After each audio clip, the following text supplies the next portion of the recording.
Olá, estamos de volta com o programa O Livro dos Espíritos em Nossa Vida. Eu sou Ricardo Honório e hoje, dando continuidade ao tema sacrifícios, vamos comentar: algum tipo de sacrifício, de alguma forma, é agradável a Deus? Vamos falar sobre isso logo após a nossa vinheta. Até já. Começa agora o programa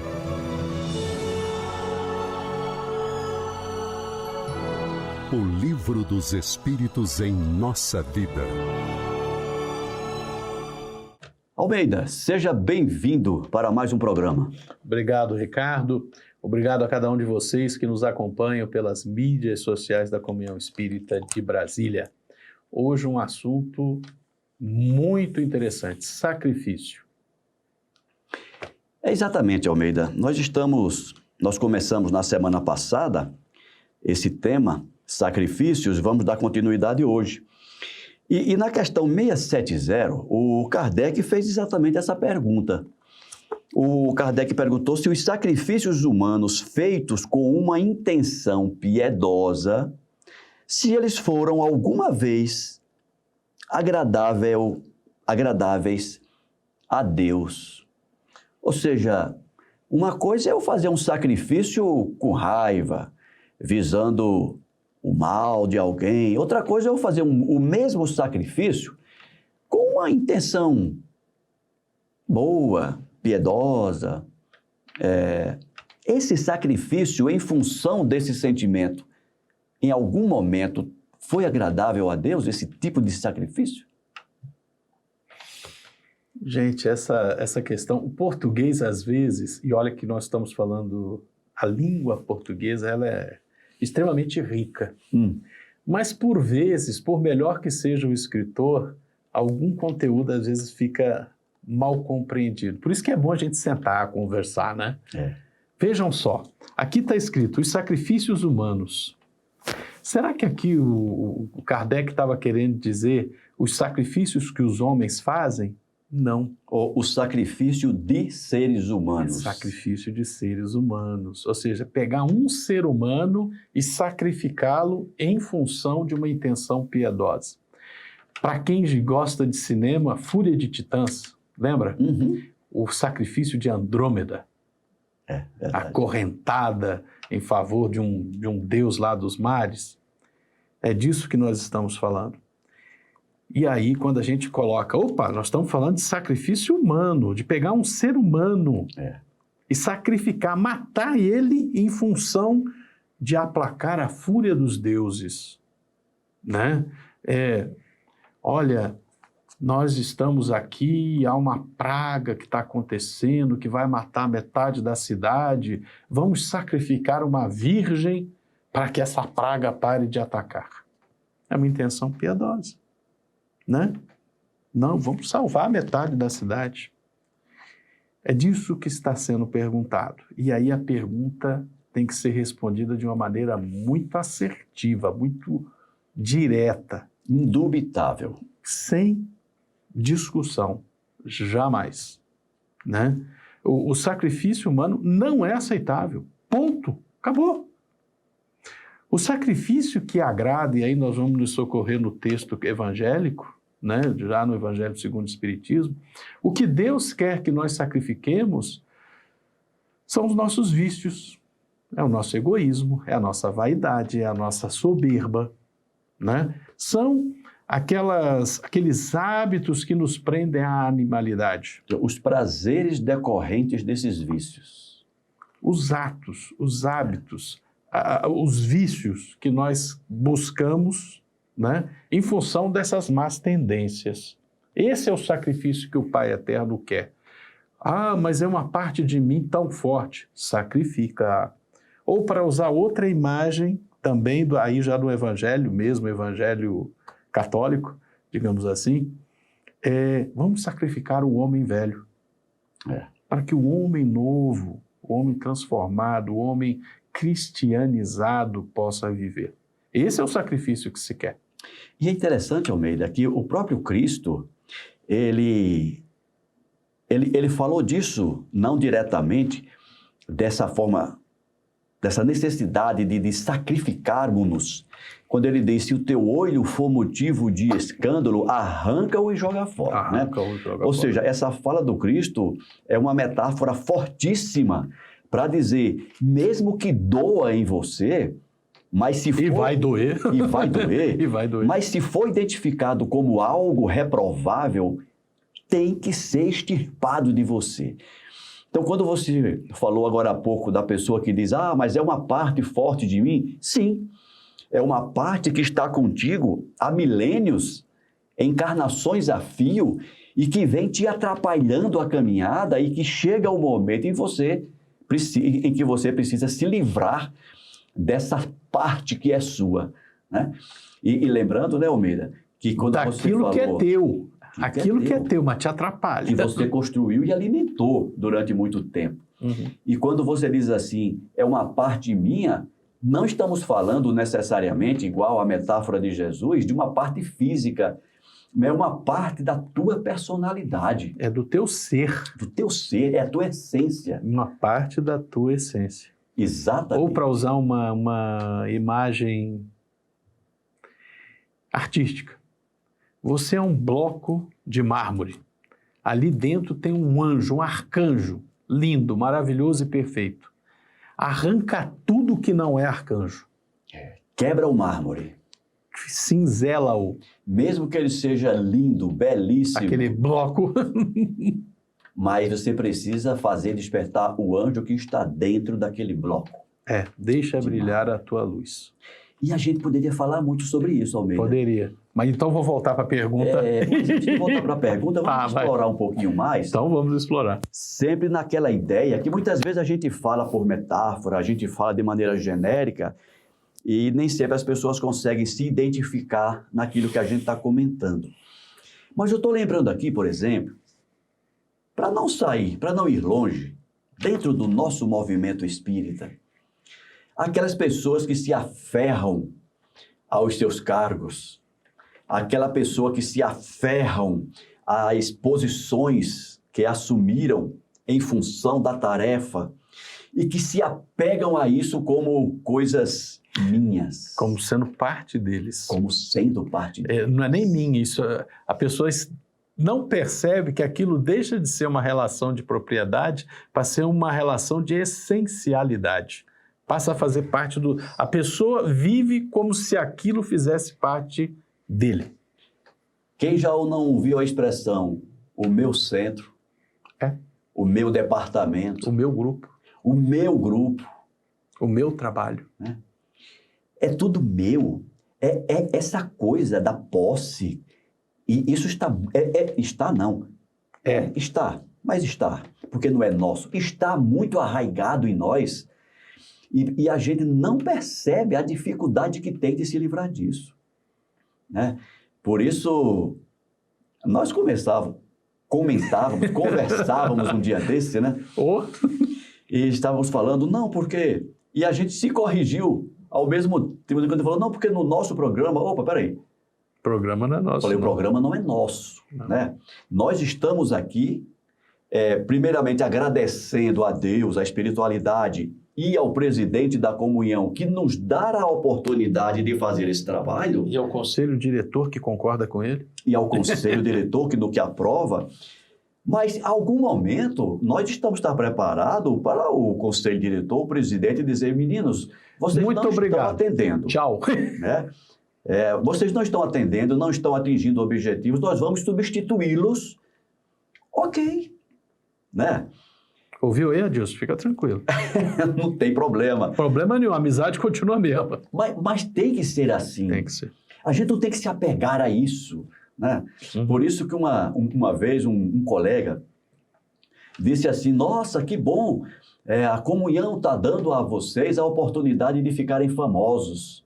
Eu falei... Isso aí é a oportunidade de ser submetido a uma prova. Eu falei, para e pensa na bobagem que você acabou de dizer. Porque se eu quisesse ficar famoso... Tem muitas formas. Eu não estava trabalhando aqui no movimento espírita. Eu ia ter outras formas para se ficar famoso. Né? Se um número maior de pessoas nos reconhecem em função do trabalho, é uma consequência natural do trabalho. Uhum. Mas não, e nós já falamos aqui outras vezes, não estamos aqui por isso. Não estamos aqui pela divulgação, pelo reconhecimento, etc. Pessoal, divulgação pessoal, não. Nenhuma. Claro, você, nós temos que, usando um termo bem coloquial, nós estamos dando a cara a tapa. Estamos. Não é isso? Nós estamos colocando, emprestando a nossa imagem para fazer a divulgação da doutrina. Consequentemente, um número maior de pessoas vão nos reconhecer. Mas que esse não é o objetivo. Mas, infelizmente, Almeida, precisamos reconhecer como ainda tem colegas nossos que se apegam a isso. Né? Não, porque eu sou o presidente dessa casa, tem que ser tudo do meu jeito, porque tem que ser assim. Gente, nós somos passageiros dessa nave. Nós estamos e devemos aproveitar a oportunidade de estarmos fazendo alguma coisa. Mas não inverter essa lógica e achar que nós somos os... Não. Se não for eu e o Almeida, ninguém mais fará esse programa. Isso é de uma insanidade que precisamos rever. Permanentemente. Enquanto é tempo, né, Almeida? Com certeza. Para usar aquela expressão de Jesus, né? Reconcilia-te com o teu irmão enquanto estás a caminho com ele. E muitas vezes esse irmão com quem precisamos nos reconciliar não é o irmão externo, é o irmão interno. É aquela coisa, está lá né? dentro também. O amor, o perdão, o bem-querer, a tolerância, a benevolência, começa com você mesmo. Tudo começa aqui dentro, gente. É aquela história. E aí a gente volta para a pergunta, porque a pergunta tem tudo a ver. A gente compreender isso, imagina o quanto o Pai Eterno já não compreende. E respondendo objetivamente, e esses sacrifícios humanos não são bem aceitos por Deus? Não, jamais. Sacrificar um ser humano, não. Não. Agora, o Pai Eterno compreende-nos. Compreende-nos. Ele sabe que nós fomos criados simples e ignorantes, mas nós somos destinados a grandes coisas. Cada um de nós, cada um de vocês, irmãos e irmãs que estão nos assistindo aí, vocês nasceram para serem relativamente perfeitos. Perfeição absoluta só o Pai. Mas nós fomos criados para a perfeição relativa. Nós vamos sim nos polir, nós vamos tirar tudo que está nesse bloco de mármore que não é anjo. Né? Para que o anjo apareça. Para que o anjo apareça, para que o arcanjo brilhe, para que essa estrela luminosa, que é a nossa essência divina, possa ficar em destaque, e possa existir, e possa trabalhar, e possa realizar. Né? Então, o Pai Eterno, quando vê essas questões de sacrifício, como nós hoje vemos um filme contando um mito da mitologia greco-romana, que é o sacrifício de Andrômeda, e a gente fala, que ignorância. O Pai Eterno é mais misericordioso do que nós. Ele olha... Um dia eles vão compreender que isso não é o certo. Um dia eles vão perceber que eles podem ser mais do que isso. Podem ser melhores. Vamos dar tempo ao tempo. Eles só estão, neste momento da jornada deles, o livre-arbítrio deles conduziu-os para aí. Mas eles vão sair melhores dessa experiência do que entraram. Uma coisa de cada vez. De cada vez uma coisa. Almeida, vamos repetir a pergunta? Repitamos lá. Os sacrifícios humanos feitos com uma intenção piedosa foram alguma vez agradáveis a Deus? E a resposta diz, não, jamais. Jamais. Never. Mas Deus julga a intenção. Isso que você falou no seu comentário final agora. Uhum. Não quer dizer que quem praticou um sacrifício desse... Condenação eterna. Condenação eterna. Não. Deus, Ele melhor do que ninguém, compreende as nossas condições momentâneas e temporárias. Isso. Continuando. Os homens, sendo ignorantes, poderiam crer que faziam um ato louvável imolando um de seus semelhantes. Nesse caso... A Deus não interessava senão o pensamento e não o fato. Ou seja, nas nossas obras, Deus separa o joio do trigo, fica apenas com o trigo e espera que o joio se transforme em trigo com o passar do tempo. Melhorando-se, os homens deviam reconhecer seus erros e reprovar esses sacrifícios que não deviam mais entrar na ideia de espíritos esclarecidos. Eu digo esclarecidos porque os espíritos estavam então envolvidos por um véu material. Mas pelo livre-arbítrio, eles poderiam ter uma percepção de sua origem e de seu fim, e muitos compreendiam já, por intuição, o mal que faziam, embora não o fizessem menos para satisfazerem suas paixões. Eu acho que, de certa forma, nos nossos comentários, nós abrangemos tudo isso, né? Já, com certeza. Nós já, tudo isso. se vocês não concordam, por favor, escrevam aí e façam suas perguntas, tá? Excelente. Se você me permite, Claro. esqueci de, no início, de mandar um abraço para nossa amiga Marina. Fiquei sabendo, recentemente, Marina é uma profissional da área dentária, uma dentista, ainda se usa esse nome, não? Uma dentista, uma Ou odontóloga, ou ela é uma dentista ou ela é uma ortodontista. ou uma ortodontista na especialidade da sua, né? Uhum. Mas eu fiquei sabendo que ela utiliza o nosso programa na reunião de domingo com a família.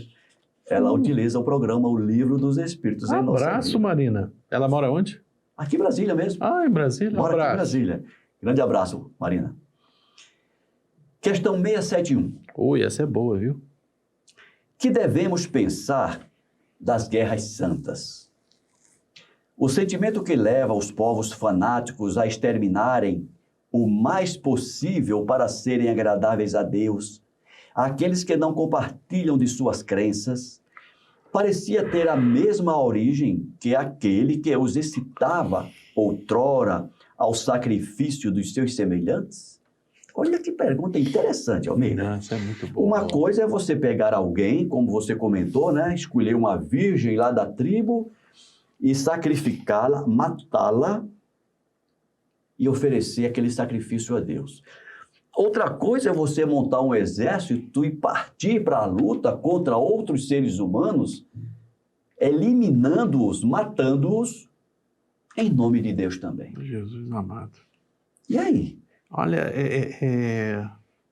que devemos pensar das guerras santas?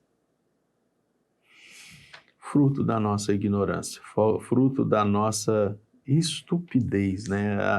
Como já diz aquela frase que é atribuída a Einstein, né? Existem duas coisas infinitas, o universo e a estupidez humana.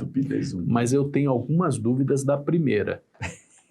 Ele não tem dúvida nenhuma da infinitude da estupidez humana. E aqui é a estupidez humana. Guerra Santa. Nós podemos dizer qualquer guerra? Eu ia dizer um pouco mais. Qualquer situação em que eu acredite que eu tenha uma resposta melhor do que a do meu próximo e eu deva mover qualquer tipo de agressão, é uma estupidez, né? Ah, não, eu gosto do Flamengo, você gosta do Vasco. Eu gosto do 13, você gosta do Botafogo da Paraíba. Né? Caramba, é estupidez. Está no mesmo caso. Eu achar que eu sou melhor do que o meu próximo. É estupidez a luta entre as duas ideias. Tá? Eu gostar de... É para o pessoal não pensar que é estupidez ser torcedor do 13, do Campinense, muito do Vasco, obrigado. né? Muito obrigado. Cara, eu gosto de futebol, Qual é o problema? Ah, mas eu gosto do Flamengo. Ok, eu gosto do Flamengo. Ok, eu gosto do Fluminense, eu Qual gosto o problema? do Vasco, eu gosto de quem quiser. Gosto de quem quiser. Eu Não vamos brigar por isso. Eu sou colorado, não vou gostar do tricolor gaúcho. Eu sou do tricolor gaúcho. Até o meu Papai Noel vai ser azul. Ok, meu irmão. Esporte Clube do Recife, o Santa Cruz. Santa Cruz, o Náutico. Aí começa. Gente, a gente precisa... Guerra Santa é a mesma coisa. Né? No momento que eu acredito que eu possa agredir o próximo porque ele pensa diferente de mim, já estamos no caminho errado. Já estamos no caminho da ignorância, da negação da divindade. Deus é Pai de cada um de nós e de todos e de cada um. Né? Ele nos dá livre-arbítrio para que a gente se exercite, saia da simplicidade e ignorância e progrida, evolua. Então, naturalmente, cada um vai ter sua opção dentro do exercício do livre-arbítrio. Né? Mas a guerra santa é inaceitável, acabou. Né? O sentimento que leva os povos fanáticos a exterminarem o mais possível para serem agradáveis a Deus é ilusão, é estupidez, não está sendo agradável a Deus, não. O Deus verdadeiro é único, né? Shema Israel, o Senhor Deus é um só. Nós somos todos o povo de Deus. Todos irmãos. Somos todos irmãos porque somos filhos de um mesmo Pai. Infinitamente sábio, infinitamente misericordioso. Então, se eu estou matando alguém que é da outra tribo, eu estou matando alguém que é filho do meu pai. Estou matando meu irmão. Eu estou matando meu irmão. Mesmo que ele acredite em coisas diferentes de mim, continua sendo meu irmão. O fato dele acreditar em coisas completamente diversas da minha são apenas situações da vida. É a riqueza, a multiplicidade de possibilidades que Deus nos dá, que é infinita. Ele nos dá a possibilidade de pensar qualquer coisa. Eu, filho, negar aquilo que o pai deu é completamente fora de senso. É né? verdade. Pareceria ter a mesma origem que aquele, né, o sentimento, que os excitava outrora ao sacrifício dos seus semelhantes. Seja lá qualquer impulso que antigamente nos levava ao sacrifício humano e hoje nos dê o pendão de querer brigar por uma bandeira de futebol, por uma bandeira político-partidária, por uma fé religiosa, são situações igualmente fruto da nossa ignorância. Não é agradável a Deus? Não. Eu penso até, Almeida, nessa questão das guerras, eu acho que seria um pouco pior do que o sacrifício de que falávamos antes, porque na pergunta anterior, Tem uma questão piedosa. Tem uma questão piedosa. E quando você parte para a guerra, mesmo sendo a guerra santa, pode até ter... Tem uma questão piedosa no meio, porque a fé da pessoa está movida naquele ato. Mas eu digo mais, pode até ter uma questão piedosa, mas terão as consequências, os desdobramentos, os interesses escusos que estão envolvidos na guerra, que aí não tem nada de piedoso. Não, porque quando você está na guerra, esquece. Não tem nada de piedoso. Não tem nada de piedoso, é o homem que é o lobo do homem, né? O gênero humano sendo o lobo do gênero humano. Exato. Quando aparece no cinema, é bonito a batalha, né? Olha, não. Desde que o mundo é mundo, o final de uma batalha é um campo sujo e fedendo ao pior que existe. Né? Todos os combatentes, desde sempre, quando eles descrevem o campo de batalha depois da batalha, é sempre o mesmo sentimento.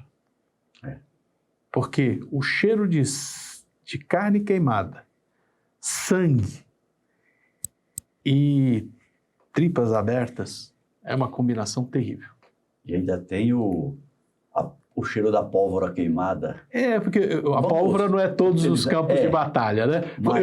Eu quis só resumir. Tá certo, Porque o fogo desde sempre é usado. É verdade. Seja arma de fogo ou seja o fogo lançado contra o inimigo, né? Então, sempre tem carne queimada, sempre tem sangue exposto, e o cheiro do sangue é característico, e sempre tem alguém com a barriga aberta. Então, todo aquele material fica exposto. Então, o cheiro de um campo de batalha não é algo agradável. Nunca. E nunca será. Nunca será. Vamos à resposta? Vamos à resposta. Eles estão possuídos pelos maus espíritos. Ou seja, quando você vai para uma guerra, uma batalha, o que está te movendo não é bom. E vai ter companhia espiritual, sempre. E guerreando com seus semelhantes, vão contra a vontade de Deus, que disse que se deve amar seu irmão como a si mesmo. Todas as religiões, ou antes todos os povos, adoram o mesmo Deus. Tenha ele um nome ou tenha outro. Como provocar uma guerra de extermínio, porque a religião de um é diferente ou não alcançou ainda o progresso dos povos esclarecidos? Os povos são excusáveis de não crerem na palavra daquele que estava animado pelo Espírito de Deus e enviado por ele. Sobretudo, quando não viram e não testemunharam seus atos. Como quereis que eles creiam nessa palavra de paz, quando ides dá-la de espada em punho? É realmente uma... Eles devem se esclarecer e devemos procurar fazer-lhes conhecer sua doutrina pela persuasão e pela doçura, e não pela força e pelo sangue. Na maioria das vezes, não acreditais nas comunicações que temos com certos mortais. Porque quererias que estranhos crescem em vossa palavra, quando vossos atos desmentem a doutrina que pregais. Se você não consegue convencer a outra pessoa pela prática do bem, como é que você vai convencer que você é bom matando ele? É uma... Incoerência. Não, uma incoerência. É uma incoerência. Completa. Interessante. Plena. Almeida, o nosso tempo está acabando. Não, acabou e fica aqui a reflexão, né? Temos que sacrificar os nossos vícios, as nossas más tendências. Ponto. Nossa ignorância. Né? A guerra tem que ser contra o homem velho, contra você mesmo, para transformar-se em alguém melhor.